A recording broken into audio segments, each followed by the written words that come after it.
Now, there's no denying the material benefits of the entrepreneurial economy. Those circles really show it. I'll share one statistic. The percentage of the world population that lives on $1 a day or less is down 80% from 1970 to 2006. And that's at a time when population growth was centered in the poorer countries rather than the developed Western nations of Europe and North America. So the percentage of the world population living on $1 a day is down 80%. That's 1 billion people who were living in extreme poverty now not living in extreme poverty. People get to eat instead of starving to death. People get to live longer and healthier lives. That is the measurable part, right? That is the part that we can graph, and we can plot those circles on the graph, like David was showing earlier. But there are spiritual benefits to the entrepreneurial economy as well as material benefits. Work is central to each person's spiritual life. Work is what we spend most of our time doing during the day. And the way we work forms our spiritual lives. So the way we work is totally impacted by these economic structures. We have to think about the way economic structures, which is not just public policy, but the whole set of practices and institutions and organizations that structure our economic world. We have to think about how that impacts our spiritual lives as we work. If we believe that God has a calling for us in our work, and that calling takes place in the context of economic structures, we'd better be thinking about the spiritual status and influence of those structures. Economics is not just numbers and policy. When we say the word economics, the two things people think of are either graphs and numbers on spreadsheets and supply and demand curves, or else they think about talking heads on TV yelling at each other over public policy. And those are the two things that we think about when we talk about the economy. But the economy is not numbers on spreadsheets. The economy is relationships between people in their work. The economy is this vast web of relationships that we are all a part of. I make shirts and you make shoes. And I might wear the shirt that I make, but how am I going to get a pair of shoes? Well, what I'm going to do is I'm going to take the money that I make from manufacturing shirts and use it to buy your shoes. And you, on the same time, are going to take the money you make from making shoes and use it to buy my shirts. So we are all interdependent with one another through economic systems. The economy is people exchanging their work with one another. And the economy is a moral system. What kind of economy we have is going to depend on what kind of people we are. If we are honest, diligent, self-controlled, generous people, we are going to have an economy that flourishes and does justice and creates dignity and well-being for people. But if we are people who are shallow and selfish and dishonest, then we are going to have an economy that doesn't function in that way. So what kind of economy we have is going to be based on what kind of people we are. And the same thing works in reverse. What kind of people we are is also going to be shaped by what kind of economy we have. Economic structures that are built on the assumption that it is good to be honest and diligent and self-controlled and generous are going to help people be that. They're going to encourage that kind of character. Whereas economic structures that assume that it is good for people to be shallow and selfish and greedy and materialistic and dishonest are going to encourage that kind of behavior. We don't get to live in a bubble where we are not impacted by the kind of economy that we live in. Economic systems embody assumptions about what is good, what is true, and what is beautiful. In addition, and also assumptions about what is bad, what is false, and what is ugly. Economic systems shape the personal meaning of my own work and they shape the public meaning of work for the culture. This new entrepreneurial economy, I'm going to argue, this tail end of that graph that goes flat, flat, flat, flat, flat, and then turns and shoots up at the end, this new entrepreneurial economy is built by the stewardship mindset, and it helps to maintain the stewardship mindset among people within it. And to illustrate that, I want to talk a little bit about my family and an experience that we had that I think illustrates this. I'll mention quickly, my wife Beth has a number of autoimmune system disorders. And recently, her doctor said to her, 30 years ago, a woman with your conditions would have been dead. The treatments, the advances in treatment that are keeping my wife alive were invented within her lifetime. She's 30, that's my story, and I'm sticking to it. That graph that you saw with the bubbles moving, the x-axis, the bottom axis on that graph is logarithmic, it's not arithmetic. What that means is the further out you go in wealth, the more significance, the more growth is in every inch, right? So an inch of growth over here is much less growth than an inch of growth way over here. And since we're way over here, you don't see as much of our growth because of the way the axis works. We are growing phenomenally even within relatively short periods of time, right? So my wife's lifetime is a relatively short period of time. That's my story, and I'm sticking to it. And the growth within her lifetime has enabled the invention of the very medicines and treatments that are keeping her alive. My daughter, our daughter Anya, among other medical problems, was born with a cyst in her left lung. And that cyst has been growing since she was born. As of last fall, that cyst took up half the space in her the left side of her rib cage where the lung is supposed to be able to expand. So the capacity of that lung was cut in half by the growth of that cyst. Back in December, she went in for surgery and they removed it. And not only did they remove it, they have technology so advanced they did not even have to cut into her rib cage. It was all done laparoscopically. The hole in her skin was like this big, and they took the whole cyst out through that. And they didn't have to remove any healthy lung. All the healthy lungs stayed. This is just phenomenal progress. You could not do this even very recently. And within a few days, she was totally recovered and back to normal. We took her home, and within a few days, she was just totally back to normal. Now, stop and appreciate, these are not 300-year changes, right? These are 30-year changes. But the fact that the entrepreneurial economy has saved my wife and daughter's life is not the main reason we need it. Material well-being matters. It matters a lot, right? We're not Gnostics. We don't think that the material world is unimportant. But while the material world matters, spiritual things matter much more. C.S. Lewis has a wonderful quote. He said, "I care much more how people live than how long." And I think that's wise.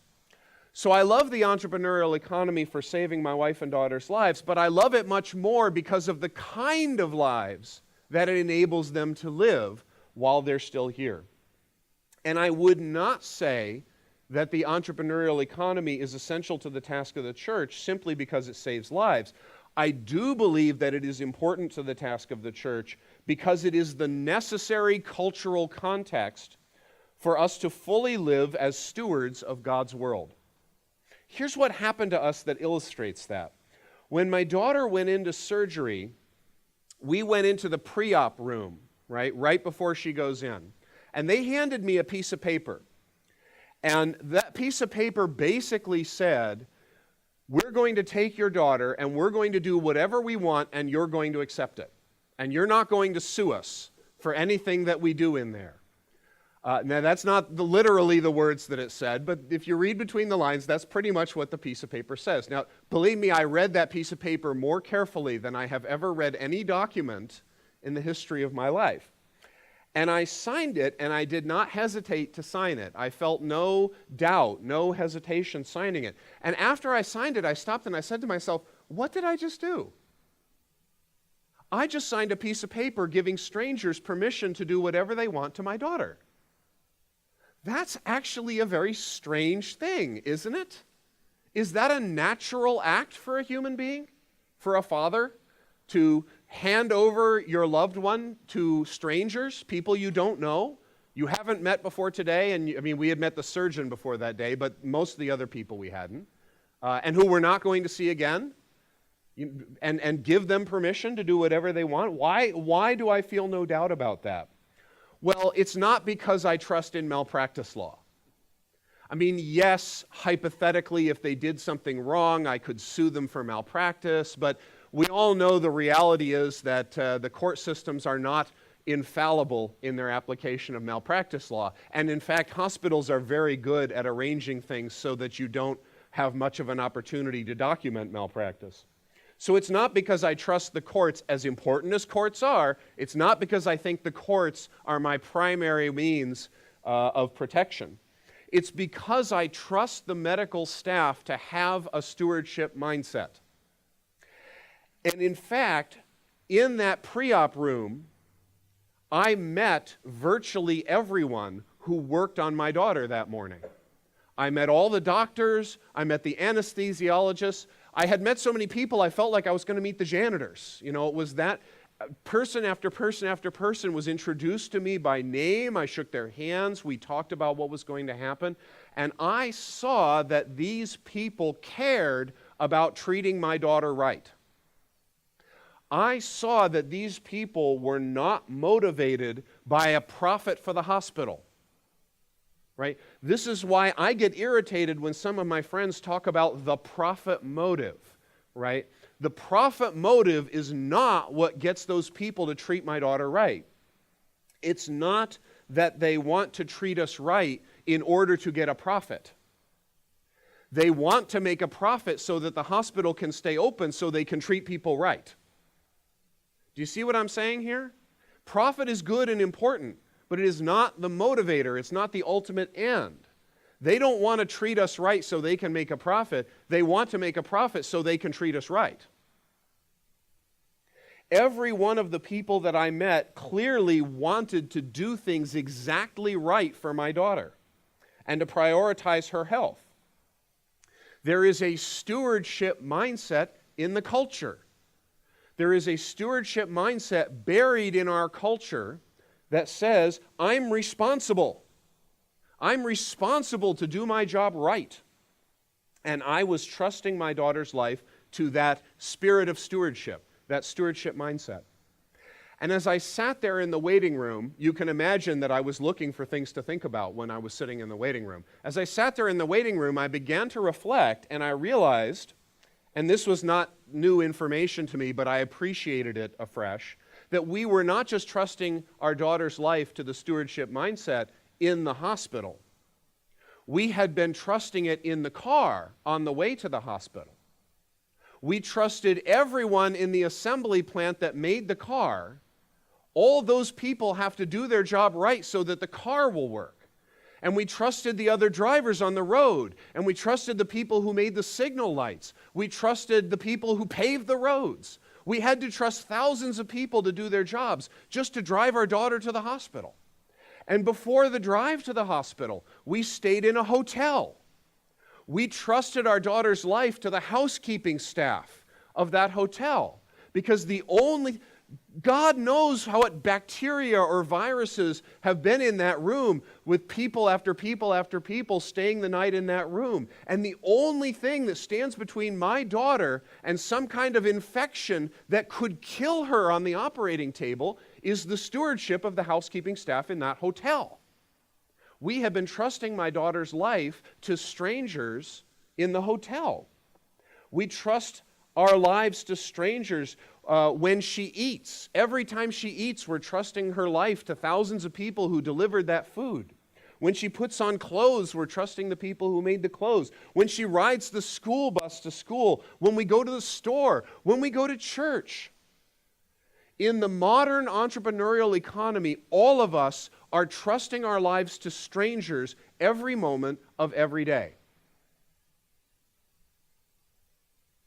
In the modern economy, in the entrepreneurial economy, every one of us is trusting our lives to strangers constantly, all day, every day. And it's that stewardship mindset in the culture and the society of widespread trust that it builds. And that is not normal for human beings. To trust strangers is not normal for human beings. And that's why the entrepreneurial economy is not normal for human beings. That's why that line was way down here on the graph for thousands and thousands of years. And the exception is where it turns up and begins to grow. What's normal for human beings is not to trust strangers. What's normal for human beings is a primitive agricultural economy in which we only trust people who we personally know and who are culturally similar to us. People who are of our tribe, people who are of our ethnicity, of our religion. To trust people who worship a different God is a radical act, and it is not normal in human culture. In the modern entrepreneurial economy, our lives are much more interdependent with strangers than in a primitive economy. In an undeveloped economy, people typically do not trust anyone who is not a part of their family, their tribe, their village, their neighborhood. Many of you have been in marketplaces in parts of the world that do not yet have a fully developed economy. You've been in marketplaces in these kind of traditional agricultural contexts. When an outsider, someone who is a different race, a different economic class, a different religion, when an outsider enters the marketplace, what happens in that context? The assumption is that somebody is going to swindle the other party, right? In marketplaces in the less economically developed world, outsiders are not trusted. The assumption is one party will be untrustworthy in that kind of transaction. Have you ever considered what a blessing it is to live in a culture where you can walk into a store and expect not to be swindled? It's not normal. And this helps us to see what I think is one of the most important spiritual advantages of the entrepreneurial economy. By teaching us to view all people as stewards, it breaks down hatred and distrust based on differences of race, based on differences of economic class, and even based on differences of religion. It teaches us not only to love strangers and trust strangers, but to love strangers who are different, who are culturally alien to us. I'll give you an illustration of that. When we were in that waiting room, this was a children's hospital. So in the surgical waiting room, literally everybody in that room has a child in surgery, right? Now, in that hospital, in that waiting room, there were people of all different colors. There were people who were visibly of many different economic statuses. And there were people who were visibly of different religions. There were some women in headscarves. There were some people with Jewish and Catholic paraphernalia. And I know that there was at least one evangelical family in the room. So there were all these differences manifested in that waiting room. And those people all have children in surgery, so all of them in that moment have every natural excuse to think of no one but themselves. Right? If there's ever a context where there's a natural excuse to be self-oriented, that's it. But what I saw in that waiting room was people actually being kind to one another, even across such divisions. People were aware that they were not the only ones suffering in that room and were actually doing things that reflected a concern for the well-being of other people in the room who were not like them. You know, I saw people getting cups of water for somebody, or comforting somebody when, hard news came in, or distracting people by talking about what was on the television. All these little acts of kindness that we take for granted. Well, that again is not normal for human beings, right? To love people across those boundaries. Did they do that in ancient Rome? Did they love people of different races or different classes or different religions in ancient Rome? Did we do it in the Middle Ages? No, we never did that. It is incredibly difficult for us who take this for granted. We are surrounded by it so much that we take it for granted. It's incredibly difficult for us to appreciate how rare and precious it is to have a culture in which people treat one another as human across those boundaries. Now, a lot of things have to combine to make that kind of culture possible. I am not arguing that there is a magic formula that's going to make that kind of society happen. There's no lever you can pull. There's no button that says, love your neighbor who is culturally alien to you, right?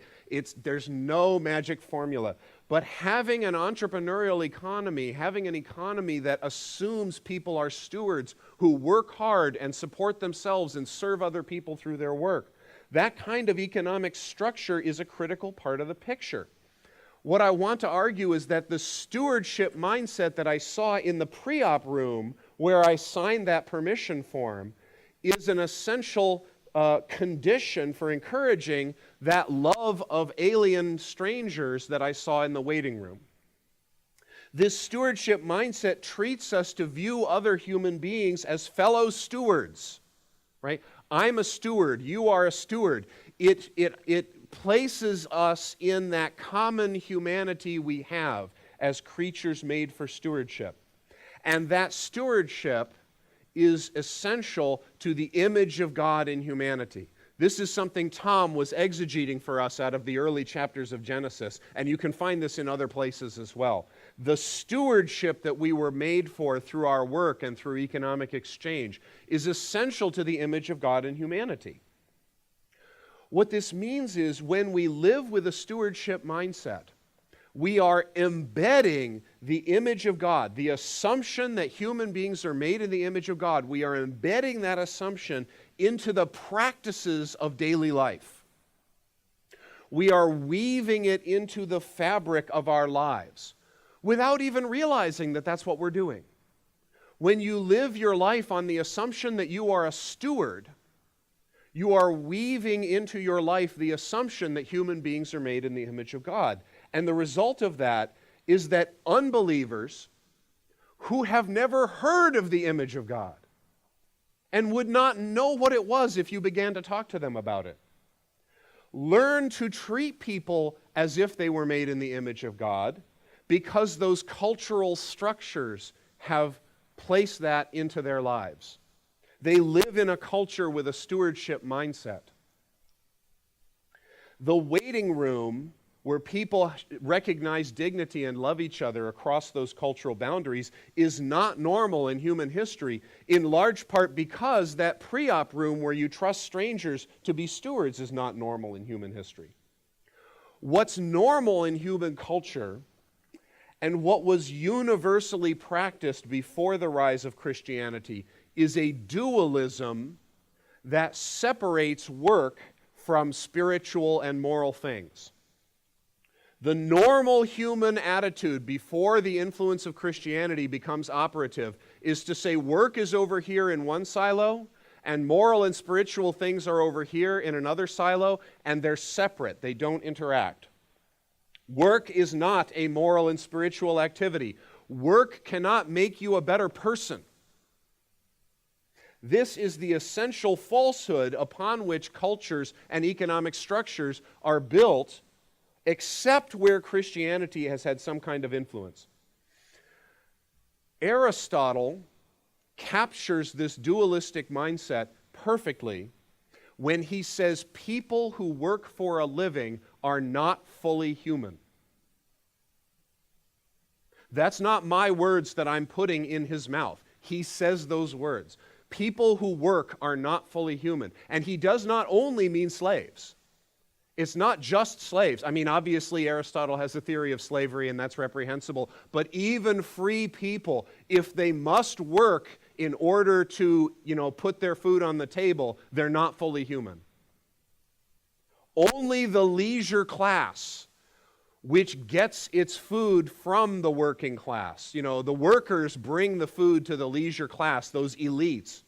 Only the leisure class are fully human because only they have the leisure time for moral and spiritual development. Right? Remember the silo? Work over here, moral and spiritual things over here. What that means is the only fully moral and spiritual people are those who do not work, the leisure class. Work does not develop you morally. Work does not make you a better person. So people who work for a living are morally and spiritually inferior people. There is a rigid hierarchy. And for this reason, Aristotle concludes, people who work for a living cannot be trusted to govern themselves.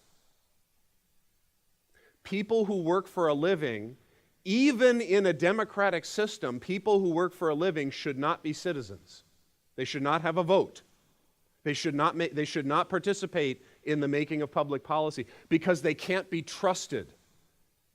They're immoral. Their souls are not developed because they have to work. People who work for a living exist to be tools of the leisure class. Again, not my word that I put in Aristotle's mouth. Aristotle's word. Tools. You want to talk about inequality? Is inequality an issue that we're interested in? There's your inequality. Right? I'm not dismissing or belittling concerns with other forms of inequality, but I want to insist that an inequality of recognizing humanity and dignity is the most important kind of inequality. And this dualism between work and moral and spiritual things inevitably reduces us to this approach where we say people who work for a living are tools to be used by the leisure class. In saying this, Aristotle speaks for human culture generally. This is what we find in human culture generally, except where Christianity has had an influence. The leisure class are the real stewards. Right? Aristotle recognizes stewardship, but only among the leisure class. Everyone else is not a steward. They are a thing to be stewarded. Right? Some human beings are to be stewarded by other human beings. And because this dualism prevents people from developing a stewardship mindset, it hinders the development of dignity and love across these cultural boundaries. You get a culture where people view members of other groups as tools to be used. People turn inward, and they only recognize dignity and love among their own group.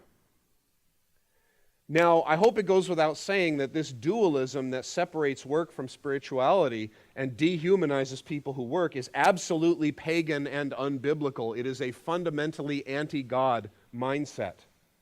And we don't deserve to call ourselves Christians if we knowingly accommodate this dualism.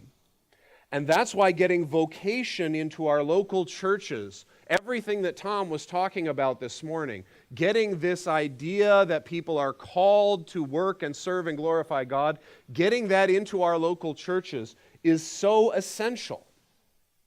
But if we are serious about opposing this work-spirit dualism and championing a stewardship mindset, we also have to seek a renewal of the entrepreneurial economy. This how I understand what Tom was talking about when he said we are beginning to develop some on-ramps for talking about the economy. Excuse me. That's how I understand that we need to follow vocation to its cultural conclusion as well as to its personal conclusion. This work-spirit dualism that Aristotle embodies produces paternalistic civilizations. These aristocratic hierarchies of arbitrary power and privilege, this paternalism that gives rights to the elite that are not given to the ordinary person. This assumption that there are people who work and people who think. And the people who work exist to be tools of the people who think. The people who think are better people, they're more fully human. This is why virtually all economic systems in history are based on paternalism. Virtually all economic systems in human history are centered around hierarchies of arbitrary power and privilege, where elites have the rights to work, to build, to own, to buy, to sell, to save, to invest. And people turn against each other in a competition to seize resources in that kind of environment. Economic paternalism corresponds to a work-spirit dualism almost as exactly as the stewardship mindset corresponds to an entrepreneurial economy. And this is what the church overthrew in the 16th and 17th centuries. The Reformation did not begin with an argument about justification. As important as justification is, it did not begin with an argument about the authority of Scripture, as important as the authority of Scripture is. The Reformation began with an argument about paternalism. That's what the 95 Theses are about. Religious paternalism that refuses to permit ordinary people to be stewards of their relationship with God. Right from the very beginning, the core issue for the Reformation was spiritual transformation in all of life. This was the very first thesis of the 95 Theses. Literally the starting point of the Reformation, the first thesis. Thesis 1 of the 9. I'm sure you all have the 95 Theses memorized and in order, right? But just in case you don't remember, the first thesis of the 95 Theses, the literal starting point of the Reformation is this. When our Lord and Master Jesus Christ said, repent, he meant that all of life is to be repentance. When our Lord and Master Jesus Christ said, repent, he meant all of life should be repentance. Now, if you take that statement and translate it into 21st century evangelicalese, I think you would get something like this, that the gospel must transform all of life. And the rest of the theses, the other 94 theses, demonstrate the fundamental opposition between spiritual transformation in all of life and religious paternalism. You can have spiritual transformation in the gospel in all of human life, or you can have a paternalistic religious system. But you cannot have both. That's what the 95 Theses are about. The Reformation in its beginnings, from its beginnings, was a titanic revolution against paternalism. Now, granted, it was other things as well, but it was never less than that. It was more than that, but it was never less than that. This medieval religious paternalism was exactly the same as Aristotle's paternalism, right? Just baptized with Christian language. The priests were the leisure class.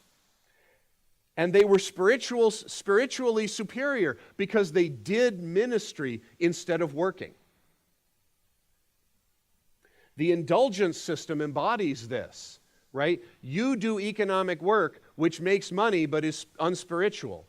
I do ministry, which is spiritual but does not produce money. So you give me some of your money and I will provide you with religious goods and services to compensate for your spiritual deficit. This is the logic of the indulgence system. And in the centuries that followed, this revolution against religious paternalism broadened and became a revolution against all forms of paternalism. Because once you've said the ordinary person can be a steward in the area of religion, can be a steward of his own relationship with God, well, that implies that we can be stewards in all other areas of life. In our households, in our jobs, in our communities. And this is where the entrepreneurial economy came from. There was what some are calling an institutional revolution that preceded the Industrial Revolution. People began to get more and more rights, more and more control over their own lives. And people took those opportunities and they began to build. They began to create wealth. They began to grow the economy. Granted, this is a simplistic version of what happened. I'm leaving a lot of complexity out, and I understand that. Martin Luther did not wave a magic wand and create the modern world. But this is the key turning point. And as economic historians have been looking at this more and more, they are increasingly agreeing about the role of this institutional revolution as the precursor, the catalyst of the Industrial Revolution. Now, the entrepreneurial economy is not that daily living enactment of the image of God that I was talking about before, that weaving of the image of God into our daily lives. I've conceptually separated the stewardship mindset from the entrepreneurial economy. Living with a stewardship mindset is something that we each do in our own lives, and that's where the image of God gets woven into life. The entrepreneurial economy is a set of social structures. It's a context for that daily life. An economic system does not, by itself, cause people to live in a certain way or with a certain mindset. The entrepreneurial economy, these economic structures, by itself would not cause people to have a stewardship mindset and live for God. A lot of people make this mistake. They talk as though all we have to do is get the policy right and we've done everything. Right? If we just get the policy right and elect the right leaders, people will absorb the correct mindset and begin to live from the correct values automatically. That does not happen. A nation of cheats and scoundrels is not going to experience flourishing simply because you got economic policy right. It is the spirit of stewardship, a mindset that really embodies the image of God in our daily lives. But the entrepreneurial economy is a necessary cultural and institutional context for that mindset. It tends to support ways of life that are stewardship-oriented and tends to discourage ways of life that are not. It's not a utopia. It's not going to solve all our problems. We don't want to idolize it. And like all social orders, it creates unique challenges, its own set of unique challenges. Cultural institutions become weaker in the context of an entrepreneurial economy and economic growth. Church, family, even work itself. The poor and the marginalized particularly tend to become disconnected from relationships and institutions. And this is a real problem. It's a real challenge. We're seeing people become isolated individuals and they are not participating in churches. They're not forming families. And we really have to take on that problem. It takes more institutional effort to keep institutions strong. Cultural integrity is harder to maintain, right? A diverse, heterogeneous society, a pluralistic society, is not going to maintain its cultural integrity as easily as a society where everyone believes the same thing and comes from the same background. And as always, the rights of the poor, the economic rights of the poor to work, to own, to build, are under attack. They're always under attack. And these are big challenges. In fact, I just published my fourth book, this book that Ken held up, my fourth book on how can we meet the challenges that are being created in the modern world and the entrepreneurial economy. Just last week, I published an article about injustices that have been committed by police and courts in Ferguson, Missouri. Right? So I'm not going to let anyone say that I don't appreciate that there are big challenges created in the modern social order. But we would be fools to throw away the entrepreneurial economy just because it creates these challenges. A culture that has a spirit of stewardship is an incredible gift. It's historically, it's unbelievably rare. If we want to teach people to love each other, if we want to teach people to trust each other, we have to renew these gifts for our times. And how we do that, the challenges that involves, is the topic of my talk tomorrow. In many ways, Tom has already pointed to some of the first steps we need to take. So in my talk tomorrow, I'm going to look at some of the long-term challenges that we face and how we can meet them. I'll say a few words about that problem of people accusing us of Republicanity, because that's a central challenge that we're facing, and we have to think about how to meet it. But what I've made a case for today is that the church not only needs to rediscover vocation for individuals and for congregations, but the church needs to rediscover the cultural dimension of vocation. We have to renew not only the doctrine of vocation in our teaching and in our devotion in our lives, but we have to renew the culture of stewardship that vocation creates, and even the institutional economic context that the stewardship mindset points to and that it develops critical support from. Thank you.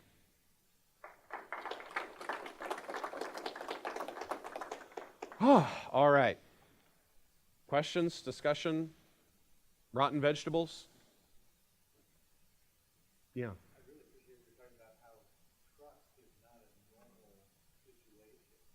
And do you have any comments on how Uber or Airbnb is able to create trust such that stranger, even finding it in a hospital is one thing, but a stranger is coming to my house and sleeping there and so forth. Right. You're talking about services that allow me to on-demand request and purchase either someone driving me somewhere in a car or, people finding overnight accommodations just in somebody's spare room, right? Not only, I noticed your question was how they build trust. First of all, they presuppose trust, right? You could never have a business like that except in a culture where trust occurs.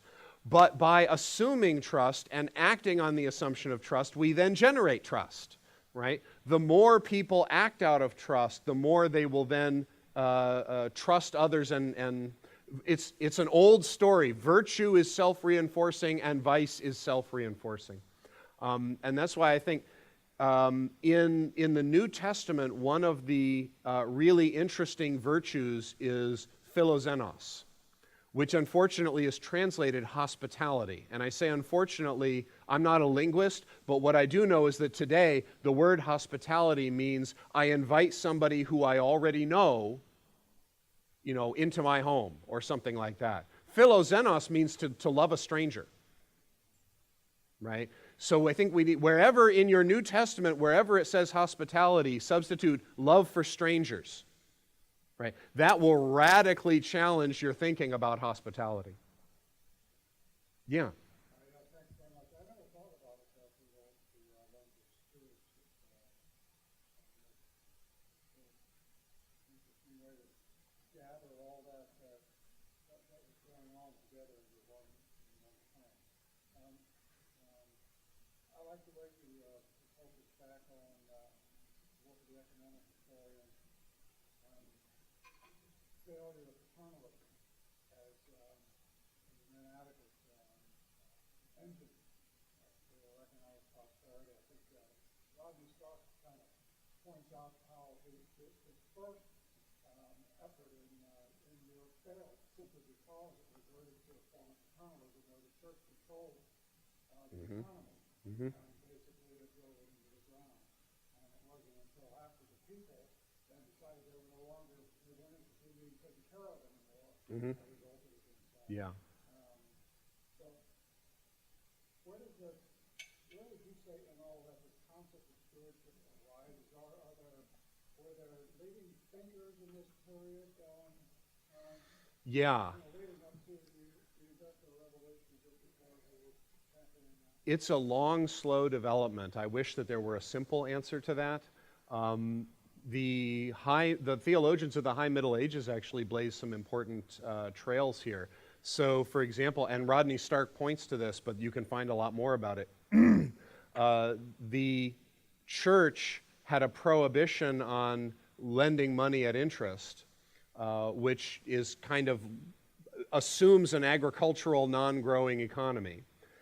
And in Italy, they began to invent new commercial activities which involved lending at interest, but were actually producing more wealth rather than simply, moving it around.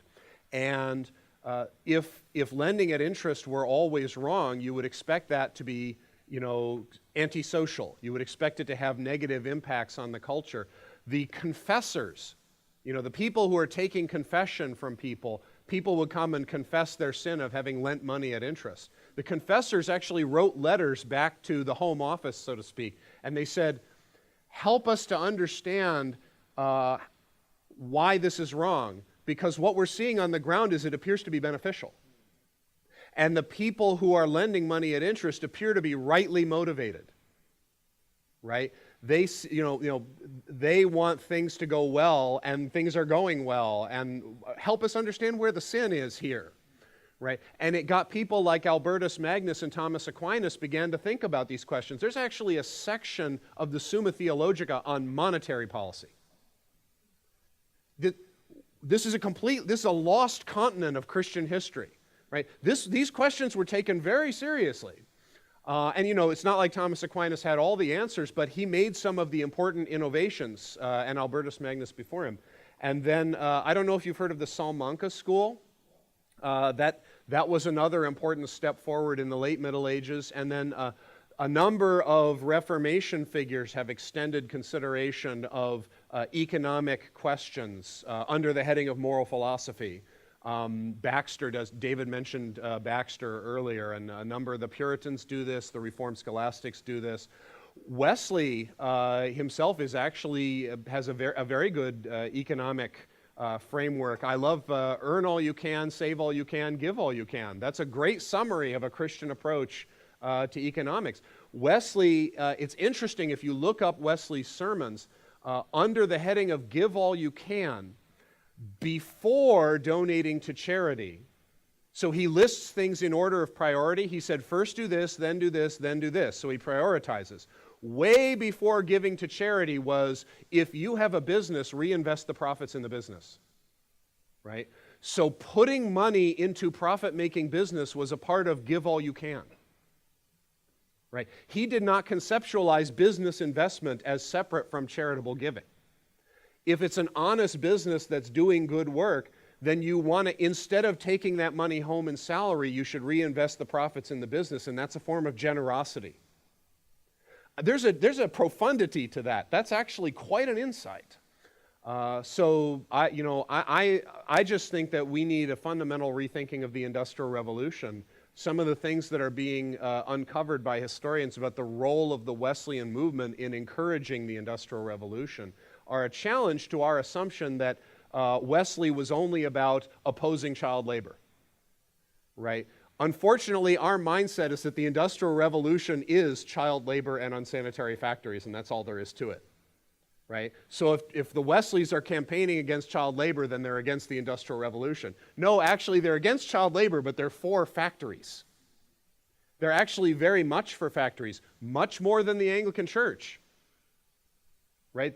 The dominant Anglican Church, which was run by this leisure class, and that's half the reason they kicked Wesley out was their snottiness, right? Their snobbiness. They had this elitist attitude. Well, they didn't like the Industrial Revolution at all. It was giving power and wealth to ordinary people. They didn't want that, right? But Wesley loved it. He went to the industrial towns that the Anglican churches wouldn't go to. I'm preaching now, I'm sorry. But I just think the question you ask would require almost a separate lecture to address, but there is a long history of people thinking this through. That's a little taste of those people. Yeah. Oh, that's dangerous. Well, we're Protestant. I assume there's no Protestant Catholics. I don't know. Protestant framework and sometimes when I think we speak of economics and these things, we can get real excited about egalitarian impulses, democratization, so we kind of stamp on hierarchy and monarchy and vertical structures and all. And I'm wondering, when we talk about paternalism and how the Reformation overturns that, just try this on, is when you read the scriptures, it's not necessarily anti-sacerdotal or anti-priestly. It's, we might say to that, I don't need a priest to go to God, I go to God directly. Yes and no. I mean, read Exodus 19, 1 Peter 2, what God is doing in history is forming a kingdom of priests. So it's not a anti-priestly move, but it's a proper biblical configuration of the role of the priest. Right. In a sense, it may be anti-hierarchical, but it's pro-priest. Oh, and you can let me see if I can meet you halfway here. You can certainly take this to the point where it becomes anti-clerical in the church and government, and just a sort of anarchistic, either religiously or politically or economically anarchistic. And we're not talking about, Luther himself was a strong believer in the important role of the clergy, and a strong believer in the legitimate authority of political structures. He denounced the Radical Reformation because he was concerned that it was essentially anarchistic. Now we can debate, that, but in principle, right? I think that we don't want to take this so far that it becomes rebellion. Look, the Kern Family Foundation is supporting pastors. We're all about pastors. We're pastors, pastors, pastors. The last thing I hope we will ever become is anti-clerical, right? But let me put it this way. The best thing you can do for the pastor, one of the best things you can do for the pastor, is remind him not to put himself too much on a pedestal and not to use his office to make himself spiritually superior, right?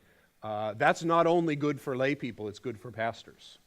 In the political realm, I'm a Locke scholar from way back. That's what my dissertation on. And Locke said, if you tell people they have a right to rebellion, people think that will encourage rebellion. But my argument is that it's actually going to reduce the amount of rebellion because you teach the government to be humble, right? If you teach the government that it does not have a right to rule people as slaves, but it must treat people with dignity, then the government will be held accountable to the people, and in the long run, there'll be less rebellion. So I think I don't want to belittle the concern that you're bringing, because we don't want to become anti-clerical, we don't want to become sort of anti-authoritarian, but we do want to, as they say in business, flip the org chart.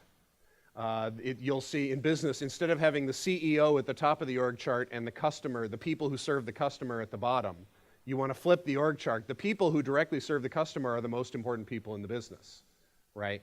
That mentality shift is what I'm enthusiastic about. Yeah. So it's not get all you can all you get, sit on your can. And the boys and the rest. I've never heard that one. Good. I love it. I really appreciate what you say. I think it'd really be interesting, too, to have a presentation of a waiting room somewhere else in the world that doesn't have a stewardship thing where you're terrified and nobody's talking. A good concept. But let me give you a quick take that maybe suggests a little a complementary approach. My son was training for basketball and mid-season, between seasons, and he had a terrible accident on a weight machine, and it was a faulty weight machine, and something got loose, and his shin bones came out through his skin, and he went into 6 hours of surgery with rods and screws and all this kind of stuff. And anyway, my take on it was, things happen, and God's good, and all things work together, and so forth. But I had a lawyer in my in proximity, and he said, "You got to sue it, man. The kid's been damaged by this." Oh man, I don't feel good about that, and we're so litigious, and we don't want to model this. And he said, I'm tempted to tell all my lawyer jokes. One is the devil comes to a lawyer and says, "I'll give you wealth and fame and power in exchange for the souls of your family members." And he says, "What's the catch?" All right. The lawyer talked to me along these grounds, and he says, "You're making it out to be a dirty sort of thing, that you would sue people." But he says, "I could cure that by taking you to societies that don't have tort law, and, it's the terror that is built up with regard to lawyers and sidewalk manufacturers and car manufacturers that keeps it there." So I think it's almost like, yes, the Tocqueville and so forth, we need a virtuous society to make this thing work, but we want to have division of powers and a stick there as well. Absolutely. No, and I hope that nothing that I've said comes across as being against legitimate authority of government to do justice. And you know, your lawyer friend, is absolutely right. One of the most wonderful developments of civilization is a reliable court system where you can sue. You see this in the Old Testament. In the Old Testament, people are constantly crying out for the opportunity to get before a judge and make their case. It's because they live in a culture where that's not reliably available. And where people don't have the protection of law, they're going to be preyed upon, right? And we see this constantly in the Old Testament. Or if you want another, you were saying, where could we look for a counterexample? You can actually see this beginning to unravel in Europe now. As the context of the entrepreneurial economy is going away, people do not expect growth. They think that they have all the wealth they're ever going to have. They can't make more. So they've lost the opportunity to expend their energy in making more wealth. People have lost the expectation that they're going to support themselves. Instead, they expect that they can get somebody else to support them. And people have lost the expectation that ordinary people will have the same economic rights as their elites, right? The elites have retaken control.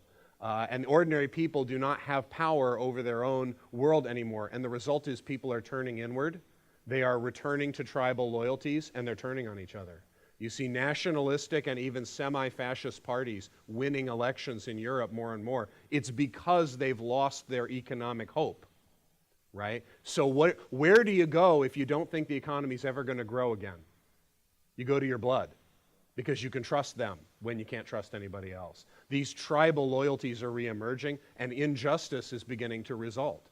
And you know, I try never to close the door on hope, but I think we're going to continue to see a counterexample there for at least a little while yet. Yeah, you were up before. Well, just, you talked a lot about trust. Mm-hmm. And it seems like to me that part of the problem that we face is there's a real desire to get away from something like a moral basis. Mm-hmm.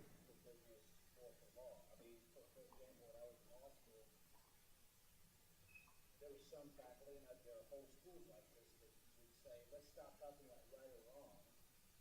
Let's talk about economic efficiency, right? Yep. And so you take a contract, and if one party could benefit by breaking a contract, they should do so if the economic value created by breaking the contract would be large enough to theoretically compensate the other side. Not actually, but theoretically compensate, you know.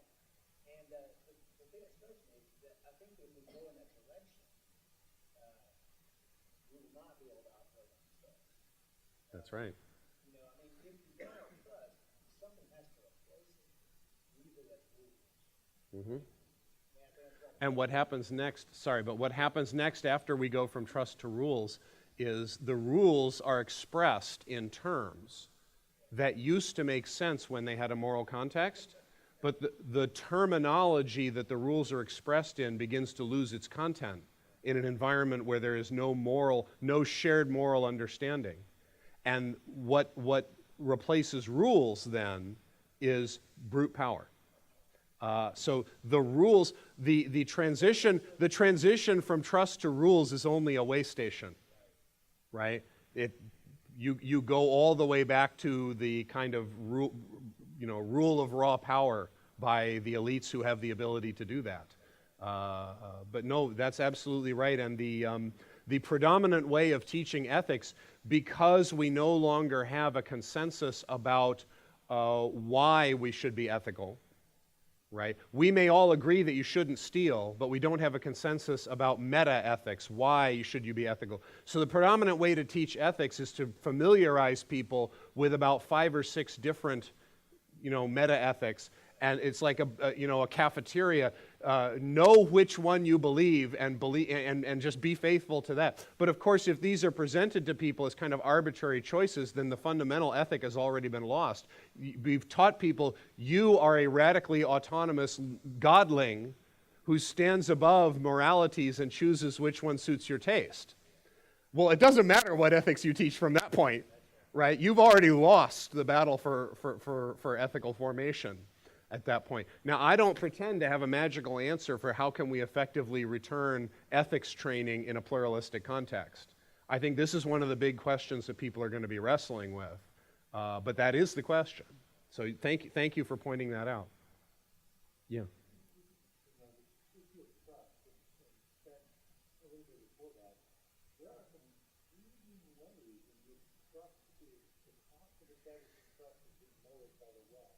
Yes. Mm-hmm. You know, where the social capital you had in a small town when the banker knew you and people knew you and your reputation, Mm-hmm. reestablishing that you could get a loan not on collateral but on social capital. For Uber, I like Uber because basically they certify the driver is not a maniac. I mean, that, Mm-hmm. you can either pay $1 million and get a medallion in New York City, and I know I'll get a certified safe cab that's dirty. Or I can get a guy who's not a maniac and he's been rated by 12 other people. And it's kind of Yeah. amazing. And we're kind of up the age here. 20-year-olds in the room are like, I'll take it. 12 people is worth more to me than a $1 million Mm-hmm. medallion. So it's changing. It's not establishing morality. It's not teaching virtue. But the costs are making it like the people will take it in strangers' house. And I think this is what gives me optimism about the ability of the church to get on top of these challenges, because technological development, while it creates a lot of opportunity for evil, also creates a lot of opportunity for good. And the question is, are we going to mobilize our people to take advantage of the opportunities for good that technological development creates? I think, we're limited primarily by our imagination and our willingness to make sacrifices to get out there and do it. I share your enthusiasm about those developments. Yeah. Yeah. But it means we can't sit back on our laurels and assume that good things will happen. We've got to be motivated in getting our people out there to do those things. But I think that's all the more reason, to keep our focus on that opportunity.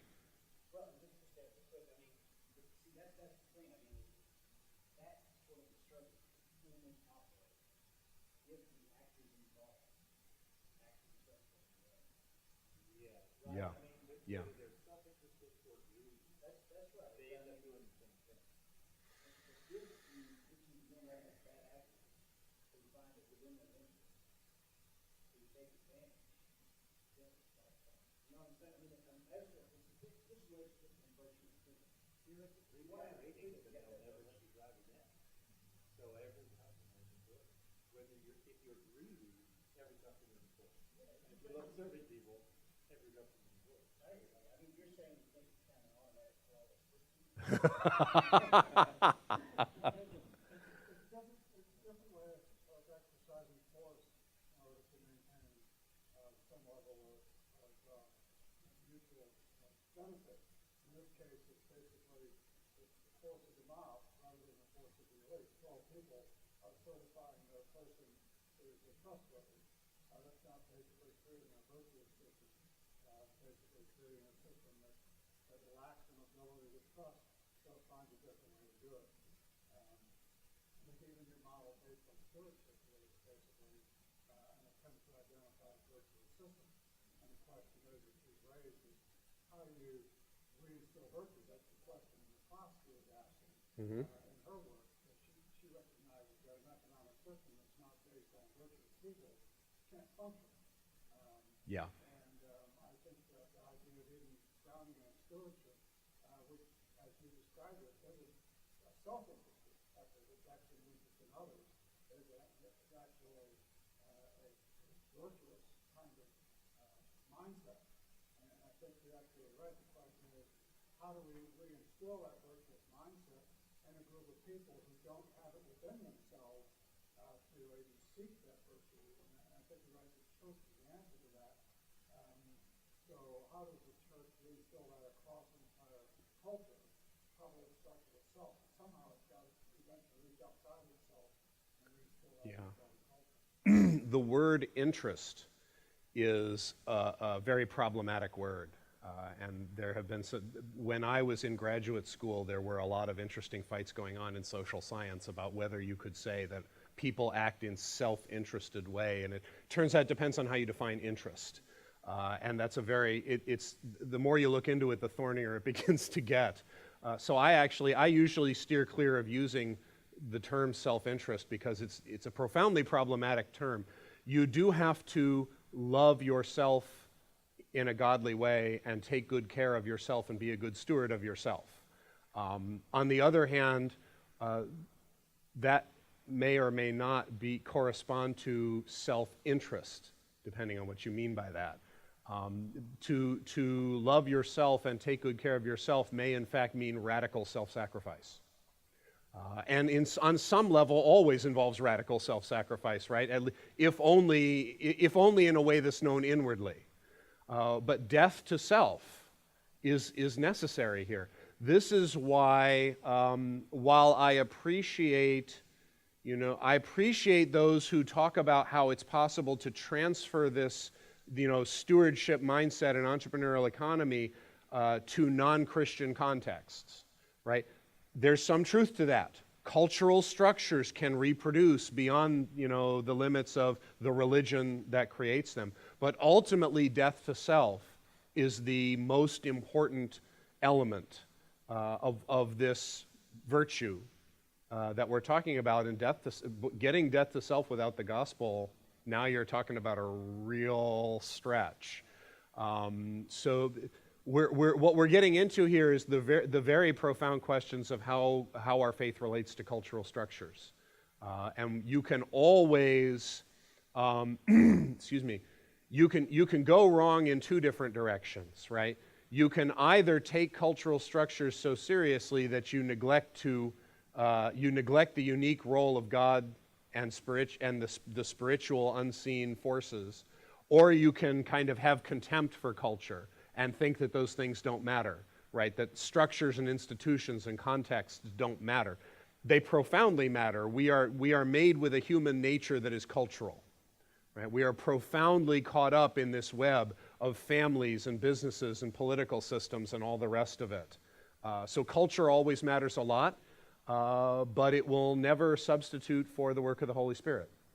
Forster does a good job of arguing that this began with Christianity in northwestern Europe, but the rest of the world caught on. Mm-hmm. The non-Christian world caught on. Mm-hmm. So it is possible for people to learn enough of the basics in order to actually develop an innovative economy that would actually be able to at least mimic. I want to acknowledge the legitimacy of that, but I also want to put on the table that this is happening at a time when the gospel was going forth into the global south as well.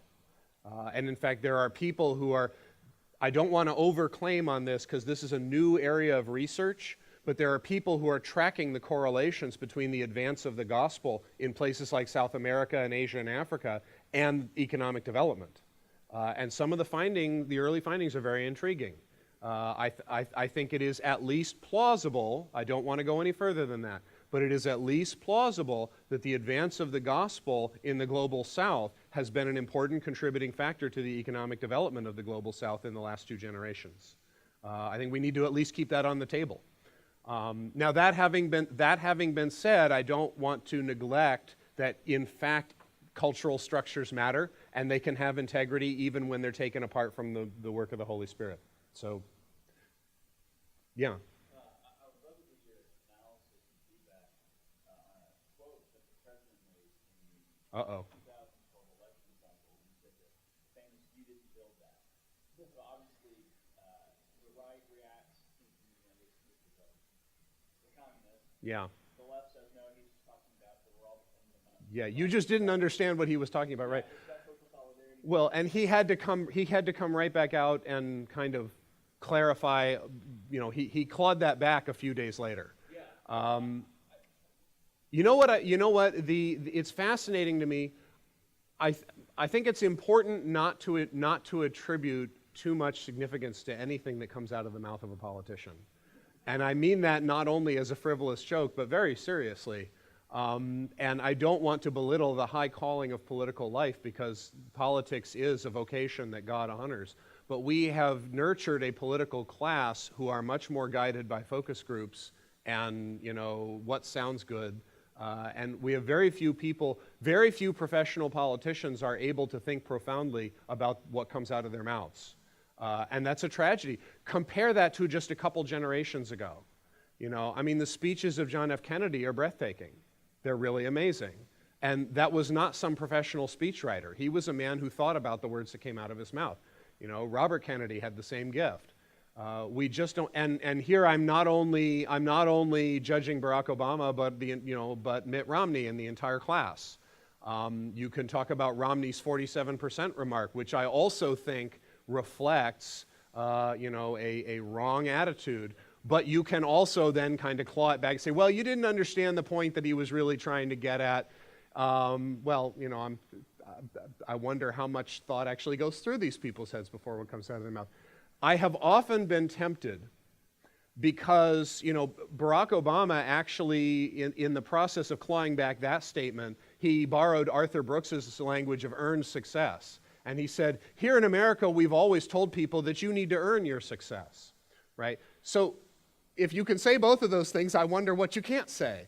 So I've often been tempted to take some quotes from Obama and some quotes from Romney and take the names off them and make a list and kind of hand it out and say, check which ones you think are from Obama and which ones you think are from Romney, and just, maybe get all the quotes supporting entrepreneurial virtues. You could collect all kinds of quotes supporting entrepreneurial virtues and free markets and all that from, even very left-leaning politicians.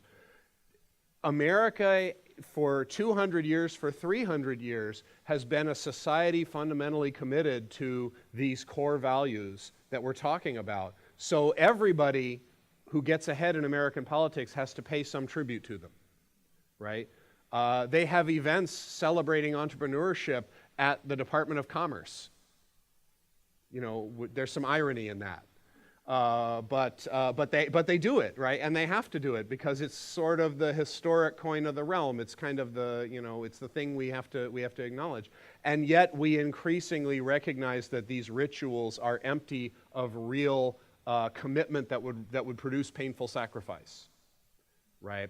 And so the invocation of entrepreneurial virtues has become ritualistic, and that's what we have to change. But I don't want to go down a wrong path by overanalyzing something that probably doesn't reflect a profound commitment one way or another from the person who said it. Scott, you haven't come in yet.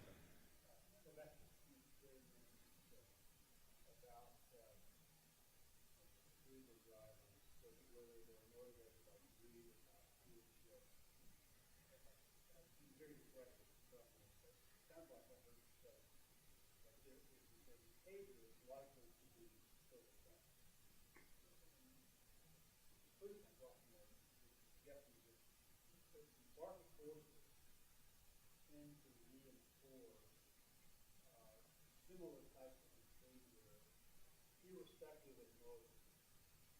And granted, that's an incomplete virtue. But keeping one of the things people are most uneasy about more a clear market system and the aftermath of financial crisis has to do with what they perceive as what greed sort of run amok in the financial services industry. There's a limit to what market forces and how far those can stretch and accommodate non-virtuous motives. So I guess I'm curious where Yeah. how far do we rely on market forces to produce that kind of behavior in the absence of submission to the right kind of virtues and motives and that. And how is that absolutely? Let me start with something there. I think what people are afraid of is what I would call unchanneled greed. Okay? Unchanneled greed is primarily an paternalistic system where cronyism allows you to benefit. But what I would say is, especially with Uber or other stores, created man, but the channel view, which was channeled by competition of free market, ends up making greedy people and self-interested people, like good family, acting very, very similar. And so the freer the market, the less government, the less other intervention, the less artificiality is, that's when greed gets to be more rapacious, Adam Smith would say. And so, yeah, I like Uber is great because we could all sign up for Uber and drive. We could be driving Uber tonight, okay, Uber in New York or Chicago. And then it's just who gets the highest ranking from their customer is who Uber will choose. It's an algorithm based on your proximity and your ranking. Mm-hmm. And the person who's on the street corner gets to decline you or accept you. And that's where it's yeah, you're right. It's imperfect virtue, and I'm not taking stock in it, but often only Let me. We're about to run out of time. We're not running out of time till I've had a chance to speak on this, though. You will be shocked to hear I have something to say about this. I think in the short run, market systems do reward socially beneficial behavior and punish socially unbeneficial behavior, and that is one important virtue of markets compared to the alternative, because the alternative to markets does the reverse dramatically. Right? So one of the arguments for markets is that in the short run, it will reward socially beneficial behavior and punish socially destructive behavior, and the alternatives do the opposite. But in the long run, that is insufficient, and here's the reason. That ranking system that you're describing, where the riders get to rank the drivers based on their performance, presupposes shared assumptions that we all have in common about what behavior is appropriate from the drivers. Right? Otherwise, the ranking system breaks down, because how do I know on what basis you gave 1 star or 5 stars, right? We have to have some shared assumptions about what is appropriate behavior, what counts as socially beneficial behavior, so that markets can reward it and punish the reverse, right? So in the long run, market systems will not maintain the sociological consensus about what is good. Right? You've got to have other cultural structures within and alongside market structures that maintain social consensus on what is good behavior, so that that ranking system can function. Right? And here, I mean, primarily we're talking about schools for the young and churches for everybody. And this is, while I have my disagreements with Adam Smith, and I think there are important limitations to Adam Smith, one of the most important virtues of Adam Smith is that he sees this. And he has a whole section of The Wealth of Nations on education. And that education is necessary so that people maintain the moral virtue and the broad awareness of what's going on in their world. He says the 2 places where education happens are schools and churches. And interestingly, he advocates parental school choice and freedom of religion against government monopolization of either schools or churches. And he has some pretty good arguments, for both of those.